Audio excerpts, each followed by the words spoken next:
Good morning and welcome back with Rebuilding Business, a series of interviews with outstanding entrepreneurs and experienced leaders who've got reputations as trailblazers in their fields. I hope that you're enjoying our series. We're doing this every day for 10 to 15 minute interviews so that you can have a coffee and enjoy the experience of our experts. And today, as you know, we're with Jay Allen, our 2 times Global Entrepreneur Big Impact to Business Award-winning Scale Mentor. Got to the end of that sentence. And he's listed on the UK Clear Business Thinking Power 100. Now, I know that you've served as a rapid deployment soldier. I'd like to have a little quick chat about that in a little bit, if you don't mind, Jay. But I think that the massively impressive thing that you've done is you've created about £500 million in shareholder value for national chains and have set up 4 businesses, scaled and sold 2. And we're going to go on tomorrow to talk about your Adizero business challenge that you founded, which is hugely successful. But today I want to talk to you, Jay, about SWOT and why SWOT, strengths, weaknesses, opportunities, threats. Every business looks at them at some stage, don't they, and goes, okay, how do we navigate this? But you think it's deeply flawed. Sure. Good morning, Lily. Great to be back. So there's 2 things first here. First of all is the psychology behind using the acronym SWOT. Let me quickly give an example. We talk about strengths and we identify some of our own strengths, but then we move into weaknesses and we start to question as to why it is that, the things that we haven't got that perhaps our competition has. The subconscious starts to be able to query and almost hack at all of those strengths that we were able to first list. Then we move into opportunities and all of the things that lay ahead of us and the things that we could move into. And then we attack it all by moving into threats and all of the things that perhaps are likely to get in the way and the hurdles that are going to... You see, the whole problem is the fact that whilst we've got this great analogy with regards to how to be able to combat some of the problems and starts to plans to move forward, the whole answer, the whole concept of how we deliver this is flawed in as much as we've delivered it in a negative sense that we're going to actually enter it whilst dipping our toe in the water because of the fear factor around it. Well, if we just simply want to be able to flip it on its head and talk about a TOWS assessment, TOWS, we can do exactly the same type of analysis, but it automatically puts it into a far more positive context. Watch, all of a sudden, we've got the threats that are out there, and we'll list all of the threats of the things that might be of a problems to us, and then we spend some time finding opportunities within those of how best to be able to move forward. Then we start to look at our own weaknesses and some of the things that we're really concerned about. And then we counteract that by finding all of the strengths in order to be able to move forward. And we've done exactly the same SWOT analysis, but by flipping it, we've been able to move it from a negative impact, where we're probably dipping our toe in the water a little bit. And ironically, you dip your toe in the water, you're never going to be able to make the progress that you really want to be able to do so. And we've flipped it into a more positive, where you've got the drive and the determination and a clearer way forward, and you're going to dive in to have a swim, and as a result, you're automatically going to get a better outcome.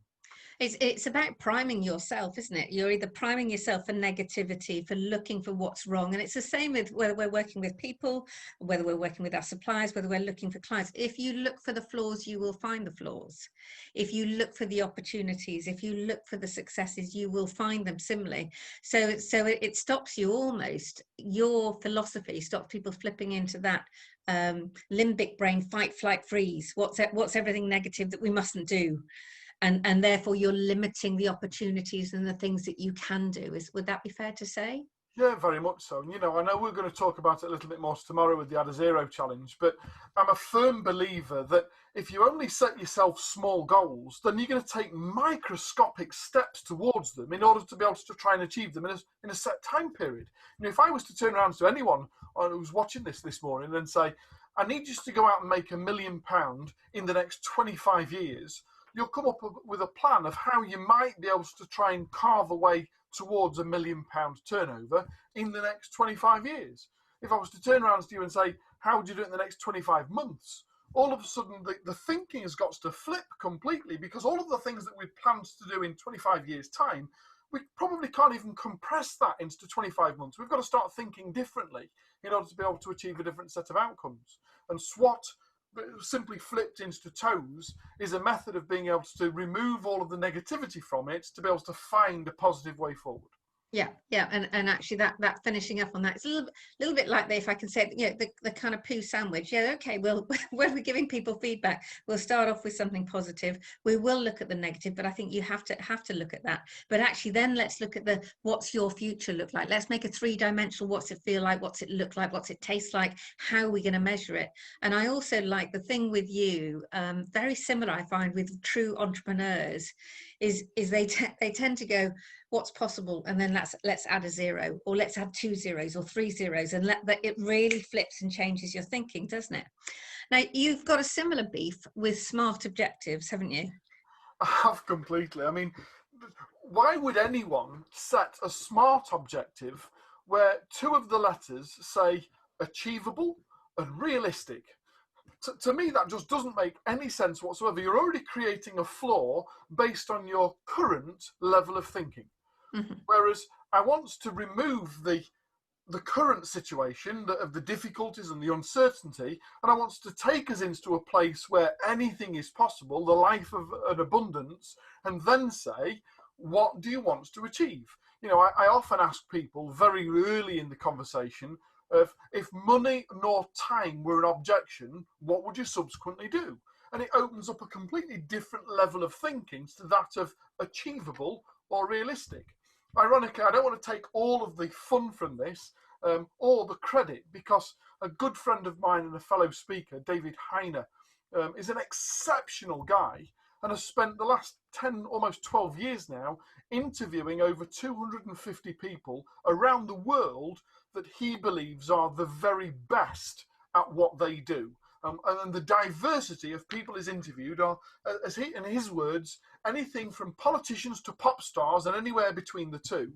And he's posed to them this idea and concept of SMART objectives. Did you apply SMART objectives to being able to achieve the very top in your industry? And all 250 plus interviewees have said, what the hell's a SMART objective? Surely it's far better to be dumb. So we've come up with an alternative acronym, which I believe is far more encouraging of being able to think differently as opposed to achievable and realistic. And it's called DUMB objectives. Go on then, fire away, share. I have a question to ask in a minute, but fire away. That's cool. First of all, dream driven. Don't start thinking about achievable or realistic. Set your goal high. Dream driven objectives about what would the best in the world do, as opposed to what could I achieve in Huntingdon, or I'm sure there are other places available also. U is for uplifting. Find a positive method of being able to deliver what it is that you want to achieve. Don't say, well, if this and then possibly that. And if we've got all the uncertainty about it, there's nowhere to be able to engage other people within it. We've got to be able to get people behind us and draw us forward. So having uplifting, dream-driven statement that people can buy into is key to being able to get people to buy into it. Thirdly, M is for motivating. You've got to have a motivator to be able to drive you forward. All human performance is based on either carrot or stick. And if we haven't got a big enough carrot, the only thing we're left with is a bigger stick. So we've got to be able to have a motivating cause that everyone can get behind, and then communicate it in such a manner that is behavior driven as opposed to outset or output driven. We've got to be able to look at results as opposed to impact. It's not about what do you put in, it's about what do you achieve out. Yeah. And reward on behaviors as opposed to find a needs to be able to penalize people for not following a system. Find reasons to be able to say yes and encourage as opposed to reasons to say you didn't follow.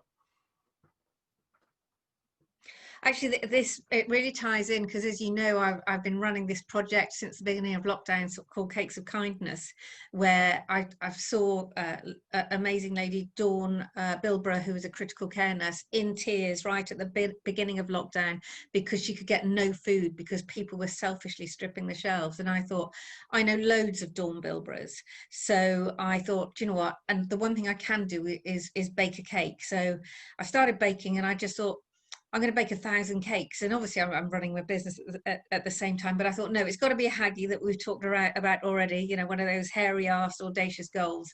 And I just thought, if I can get out and hit 1,000 people with cakes during my spare time. But that was, I think, it really turned into a dumb project, because once we hit 1,000, I hit 1,000, I thought, you know what, we'll do 10,000 cakes.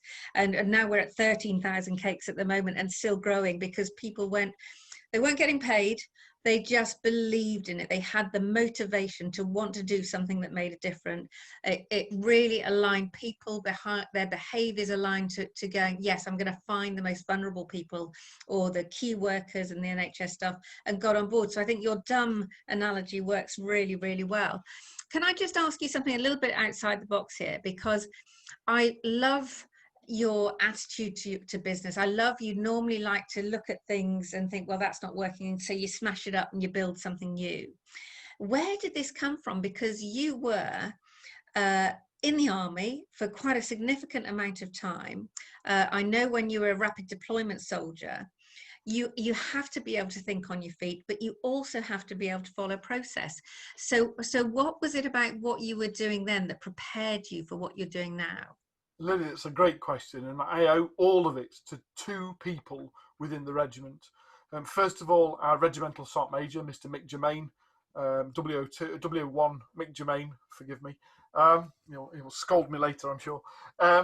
For the inspirations to be behind us and to be able to hold the teams together through thick and thin, and be able to demonstrate to us that group think is far better than individual thinking. Collectively, we can always achieve more than we could ever do if we weren't as part of a team and understand the nature and the necessity of team mentality. But then also to who at the time was our commanding officer, who went on to become a 3-star general, Jeremy Rowan, Lieutenant Colonel Jeremy Rowan, when I worked under him and served under him, who was one of those mavericks that was exceptional at being able to see a solution to perhaps a problem that other people hadn't yet identified, and often broke protocol with the best intent. Because it wasn't about being able to deal with the current problem. It was understanding the overall arching vision and values of the army, and saying, how does what we do contribute towards that, even if sometimes the protocol at a quite a senior level was determining otherwise, or was perhaps a little bit deviated in course, is to be able to oversee the hurdles, to be able to see the impact on the overall of the overall mission, as it were, and being able to say, how do we make the big enough in contribution towards overcoming that?